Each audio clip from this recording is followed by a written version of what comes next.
अस्सलाम वालेकुम स्टूडेंट्स, कैसे हैं आप सब। उम्मीद करता हूँ कि आप सब लोग ठीक होंगे। आज स्टूडेंट्स मैं फ़र्स्ट ईयर के स्टूडेंट्स के लिए लेकर आया हूँ एक तोहफ़ा। लेकिन तोहफ़ा बताने से पहले अगर आप मेरे चैनल पर न्यू हैं तो सब्सक्राइब कीजिए ताकि मेरी अपकमिंग वीडियोस आप तक जल्द अज जल्द पहुँच सकें। अब हम टाइम वेस्ट किए बगैर डिस्कस करते हैं वो कौन सा ऐसा तोहफ़ा है। ऐसे स्टूडेंट्स जिनको एप्लीकेशन तैयार करने में मुश्किलात का सामना करना पड़ता है, आज मैं उन्हें बताऊंगा कि सिर्फ एक ही एप्लीकेशन से वो सारी एप्लीकेशन तैयार कर लेंगे। एफएससी पार्ट 1 के एग्ज़ाम में एप्लीकेशन 10 मार्क्स की आती है, तो उसको किस तरह अटैम्प्ट करना है, कैसे लिखना है, वो मैं सारा तरीका बताऊंगा। और इस एक एप्लीकेशन से आप सारी एप्लीकेशन तैयार कर सकते हैं। और चेकर आपको अगर 9 नहीं देगा तो 8 नंबर दे देगा अगर आप बिल्कुल ठीक लिखते हैं। एप्लीकेशन 10 मार्क्स की होती है, इसमें से 5 मार्क्स पार्ट्स के होते हैं और 5 मार्क्स बॉडी के होते हैं। तो अब हम डिस्कस करते हैं कि आपने इसको किस तरह लिखना है। सबसे पहले हम स्टार्ट करते हैं द प्रिंसिपल कॉमा, इसका 1 मार्क्स होता है। गवर्नमेंट कॉलेज, यहाँ पर कोई भी कॉलेज हो सकता है। कॉमा सिटी, कॉमा आपने यहाँ पर कॉमा डालना है या फिर इसको आपने ब्रैकेट के अंदर लिखना है। APC, इसके बाद आपने फुल स्टॉप ही लगाने, इसका हाफ मार्क्स होता है। सब्जेक्ट, अब एग्ज़ाम में जो एप्लीकेशन पूछी जाए तो आपने वो वाली यहाँ पर लिखनी है। जैसे आप सिक लीव के ऊपर आ रही है तो आपने लिखना है subject application for sick leave, तो यहाँ पर सिक लीव लिखेंगे तो इसका हाफ मार्क्स होता है। और सर, इसका भी हाफ मार्क्स होता है। और नीचे जो होते हैं यूअर्स ओबीडेंटली कॉमा, इसका फुल मार्क्स होता है। और XYZ इसका हाफ मार्क्स होता है। 5 मार्क्स ये हो गए और 5 मार्क्स की होती है बॉडी। तो अब मैं आपको बताता हूँ कि कौन सी ऐसी एप्लीकेशन है जिसको तैयार करके आप सारी एप्लीकेशन कर सकते हैं। तो स्टूडेंट्स सबसे पहले जिस तरह मैंने आपको अभी बताया है, पार्ट्स लिखने हैं, पार्ट्स के बाद आपने स्टार्ट लेना है। Principal comma college name comma city comma ABC, subject लिखेंगे, इसके बाद आपने सर कॉमा, आगे आपने स्टार्ट लेना है body. Most respectfully I beg to say that I am a student of your college of FSC part 1, humbly request you to grant me, फिर आपने आगे डॉट डॉट डॉट, अदब से गुजारिश है कि मैं आपके कॉलेज में FSC पार्ट 1 का स्टूडेंट हूँ। आजियाना आपसे रिक्वेस्ट करता हूँ कि मुझे आगे, फिर आपने खाली जगह छोड़ देनी है। अब खाली जगह में जो भी आपके एग्ज़ाम में एप्लीकेशन आएगी आपने वो लिखनी है। मैं फिर आपको आगे बताता हूँ कि आपने इसको किस तरह लिखना है। तो हम आगे चलते हैं। Sir, I assure you that I will fulfil my previous studies, sir मैं आपको यकीन दिलाता हूँ कि मैं अपनी प्रीवियस स्टडी कंप्लीट करूँगा। I will leave no stone unturned, unturned का मतलब होता है कसर, to get distinction in the annual examinations, मैं सालाना एग्ज़ामिनेशन में आला इम्तियाज़ हासिल करने में कोई कसर नहीं छोड़ूंगा। It may be of some value to mention here, यहाँ ये बात बताना अहमियत का हामिल होगा या वाज़ेह करना कि I got merit scholarship in 10th class, मैंने 10th क्लास में मेरिट पर स्कॉलरशिप हासिल की है। I hope you will not disappoint me, मैं उम्मीद करता हूँ कि आप मुझे मायूस नहीं करेंगे। I shall be very thankful to you, आपकी एन नवाजिश होगी या आपका शुक्रगुजार होऊंगा। इसके बाद फिर आपने जिस तरफ आपने प्रिंसिपल लिखा था उसी तरफ ही आपने यूअर्स ओबीडेंटली लिखना है। और कुछ स्टूडेंट यहाँ पर गलती करते हैं, यूअर के बाद अपॉस्ट्रॉफी डालते हैं और उसके बाद कॉमा डाल देते हैं। तो आपने ऐसा हरगिज़ नहीं करना। यूअर्स होता है यूअर्स ओबीडेंटली, फिर आपने एक्स वाई जेड लिख देना है और फिर आपने लास्ट पे डेटेड लिखना है। और कुछ स्टूडेंट डेटेड जो लिखते हैं वो यूअर्स ओबीडेंटली के सामने लिखते हैं, या फिर एक लाइन छोड़ के राइट साइड पे लिखेंगे डेटेड एक्स वाई जेड। ये तरीका गलत है, लेकिन आपने लिखना है एक्स वाई जेड के नीचे ही डेट डालनी है। और इस पैटर्न को कहते हैं अमेरिकन पैटर्न। और हमारा ये जो पंजाब बोर्ड है ये अमेरिकन पैटर्न को ही फॉलो करता है। उम्मीद करता हूँ कि स्टूडेंट्स आपको ये समझ आई होगी। अब हम चलते हैं कि आप आगे किस तरह लिखेंगे। अगर एग्ज़ाम में आ जाती है एप्लीकेशन फॉर सिक लीव, तो आपने सब्जेक्ट की जगह इस जगह आपने लिखना है एप्लीकेशन फॉर सिक लीव। इसके बाद आगे आप लिखेंगे most respectfully I beg to say that I am a student of your college of FSC part 1 humbly request you to grant me sick leave for 1 week because I am ill।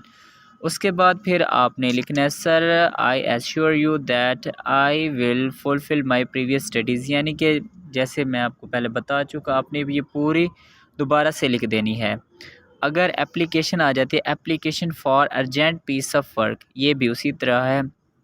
Subject में लिखना है application for urgent piece of work और फिर आपने grant me leave for 1 day because I have an urgent piece of work at home. अच्छा जी, अगर exam में एप्लीकेशन पूछी जाती है एप्लीकेशन फॉर करैक्टर सर्टिफिकेट, तब भी आपने क्या लिखनी है, सब्जेक्ट में आप लिखेंगे एप्लीकेशन फॉर करैक्टर सर्टिफिकेट और ग्रांट मी के बाद आप लिखेंगे character certificate because I am to take admission in the medical college. या अगर आप इंजीनियर में लेना चाहते हैं तो इंजीनियरिंग कॉलेज लिख देंगे, किसी भी कॉलेज का नेम लिख देंगे जहां पर आप एडमिशन लेना चाहते हैं। अगर आपसे एप्लीकेशन एग्ज़ाम में पूछी जाती है एप्लीकेशन फॉर री एडमिशन, तब आप क्या करेंगे, सब्जेक्ट में लिखेंगे एप्लीकेशन फॉर री एडमिशन और इसके बाद ग्रांट मी के बाद आप लिखेंगे permission for readmission because I want to continue my studies. उसके बाद जैसे लिखी हुई है वैसे की वैसे आप लिख देंगे sir as I assure you that I fulfil my previous studies. अच्छा, नेक्स्ट है एप्लीकेशन फॉर फ़ी कंसेशन। अगर आपसे पूछी जाती है एप्लीकेशन फॉर फ़ी कंसेशन, तब भी आपने सब्जेक्ट में लिखना है एप्लीकेशन फॉर फ़ी कंसेशन और ग्रांट मी के बाद आपने लिखना है students full fee concession because my father is a very poor man and his income is very low. इसके बाद students application for remission of fine, और ये वेरी इम्पॉर्टेंट एप्लीकेशन है अकॉर्डिंग टू पंजाब बोर्ड। आप इसको वैसे भी अच्छी तरह तैयार कर लें क्योंकि ये बहुत बार एग्ज़ाम में आ चुकी है, चाहे वो लाहौर बोर्ड हो, सहीवाल हो, DG खां हो, जितने भी बोर्ड हैं पंजाब के, सब में ये वाले बहुत टाइम्स ये आ चुकी है।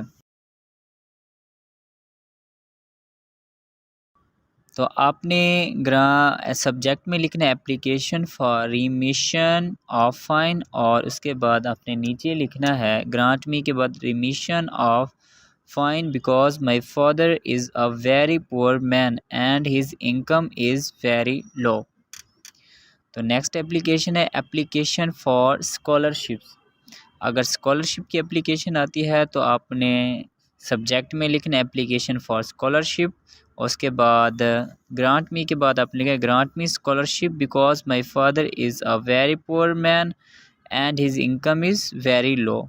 अब देखिए application for fee concession, application for remission of fine and application for scholarship ये बिल्कुल सेम ही है, सिर्फ इसमें थोड़ी सी एक दो वर्ड चेंज है, स्कॉलरशिप, रिमिशन और फुल फ़ी कंसेशन, बाकी बिल्कुल सेम ही है।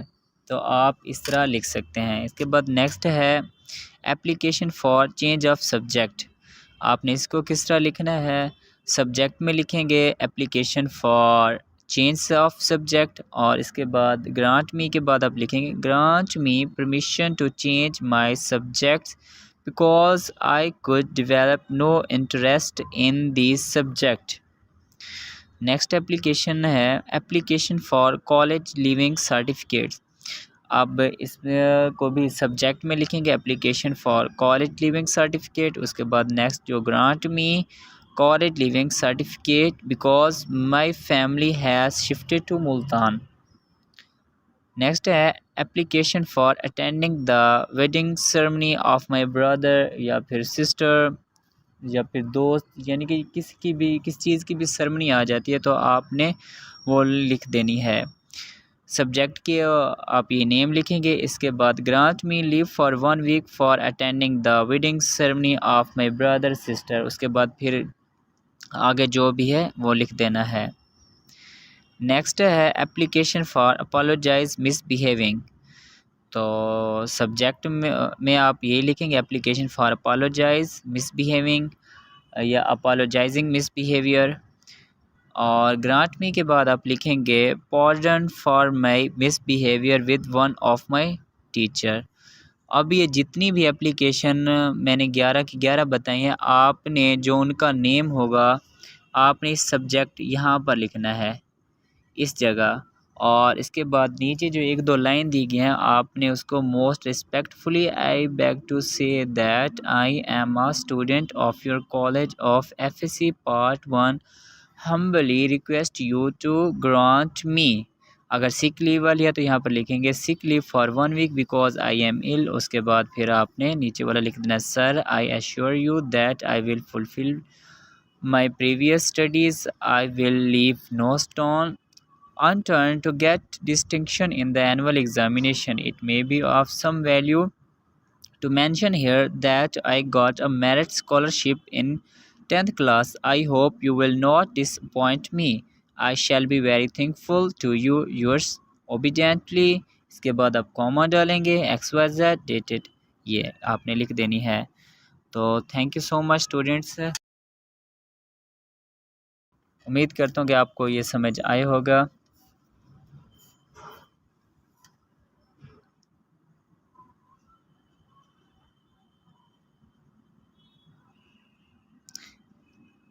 अगर आपका किसी भी तरह का कोई क्वेश्चन हो तो आप कमेंट कीजिए, इंशाल्लाह बहुत जल्द उसके ऊपर वीडियो अपलोड कर दूंगा। ख्याल रखिएगा अपना, थैंक यू सो मच, अल्लाह हाफिज़।